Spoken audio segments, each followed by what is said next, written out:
Hi guys, welcome back to my YouTube channel, and in this video I'm going to show you how to contact Shopify customer support or customer care help center, whatever you see.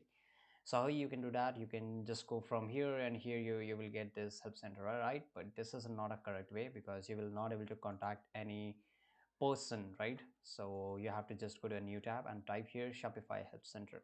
Once you do that, just go to the contact support, and once you're here, just select any of the issue which you are facing right now. So I'll just click on starting a store, and if I just go to the bottom here, I can directly chat with them, right? I can email them, right? So if I just click on chat, and here I can just write my messages, and I'm not a robot, and we will chat. I will start interacting with a real person from the Shopify customer support. So this is how you can do it.